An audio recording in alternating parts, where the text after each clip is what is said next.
Você já pensou no porquê algumas igrejas se transformam em geradoras de hipocrisia, ao invés de ser um local onde vidas são transformadas?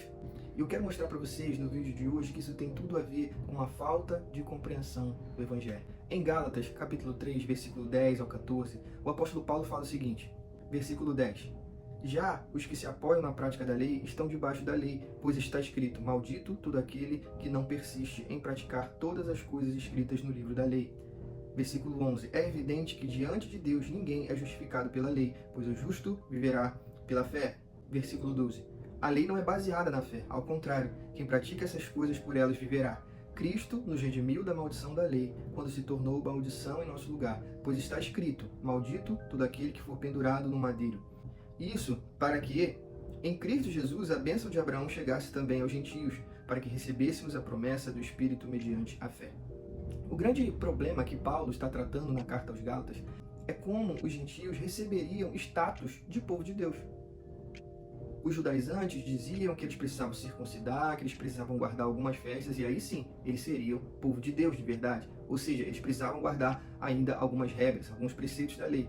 Já o apóstolo Paulo dizia que eles não precisavam guardar mais as regras e nem os preceitos da lei para que eles fossem efetivados, ou seja, para que eles recebessem o status de povo de Deus.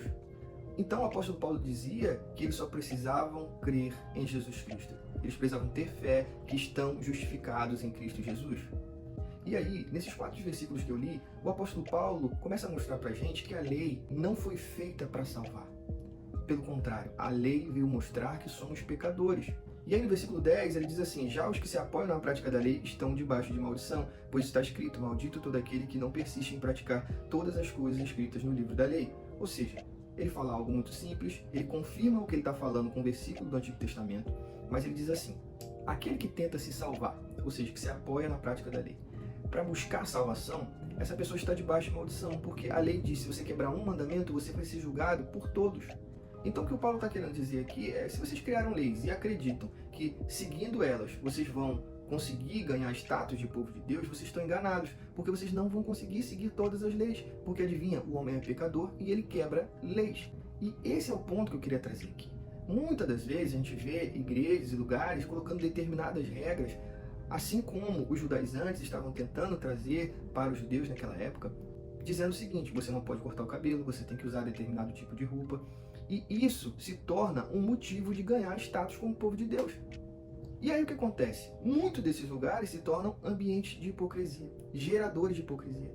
Porque quando, por exemplo, a esposa do pastor corta o cabelo, ela não vai ser penalizada assim como outro membro comum. Ou, por exemplo, quando uma pessoa que tem um dízimo muito alto na igreja corta o cabelo, ela também não vai ser penalizada como outro membro comum da igreja. E isso cria o quê? Um ambiente de hipocrisia, porque a lei não é a forma que Deus escolheu para salvar. Então, se nós tivermos uma ideia de que eu faço as coisas para buscar o status de povo de Deus, ou seja, eu faço as coisas, é a minha performance que me salva, isso vai gerar dentro da igreja um ambiente de hipocrisia. E isso vai gerar crentes hipócritas, que cuidam um da vida dos outros, e não crentes libertos e maduros no Senhor. Agora, o que gera crentes libertos e maduros no Senhor? O Paulo também vai falar isso pra gente. Versículo 11. A lei não é baseada na fé. Ao contrário, quem pratica essas coisas por elas viverá. Ou seja, a lei não tem como base a fé. A lei não salva. Pelo contrário, quem pratica a lei para ser salvo vai ter que viver com base nisso. Aí ele vai falar, versículo 13, Cristo nos redimiu da maldição da lei, quando se tornou maldição em nosso lugar, pois está escrito, maldito todo aquele que for pendurado no madeiro. E ele fala um dos versículos mais lindos da Bíblia. Ele fala o seguinte, olha, vocês que estão em Cristo foram resgatados dessa forma de buscar status de povo de Deus. Vocês ganharam esse status porque Cristo morreu no lugar de vocês. Cristo viveu no lugar de vocês e Cristo ressuscitou no lugar de vocês. E ele continua a dizer assim, isso para que em Cristo a bênção de Abraão chegasse também aos gentios e para que recebesse uma promessa do Espírito Santo, mediante a fé. Então o apóstolo Paulo diz o seguinte, olha, vocês não precisam mais buscar status através da performance de vocês. Vocês receberam esse status. E agora, tudo que vocês fazem pelo fato de vocês terem recebido esse status.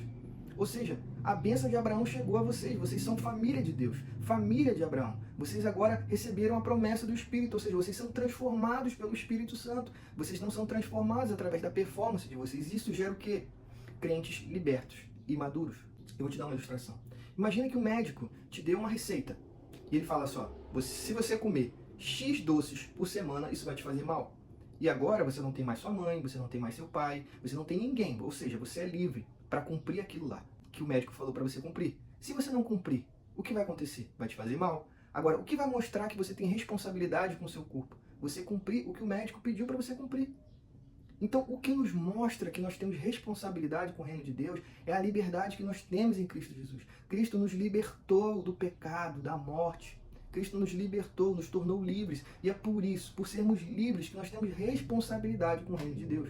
E isso não gera lugar de pessoa hipócrita. E é com essa verdadeira compreensão do Evangelho que nós tornamos a igreja lugar de pessoas maduras, que não ficam apenas cuidando da vida um dos outros. Que não ficam apenas vendo, você cumpriu a regra, pode isso, pode aquilo, mas sim torna a igreja lugar de pessoas livres e maduras. Então é isso, eu fico por aqui. Que Deus abençoe a todos. Tamo junto.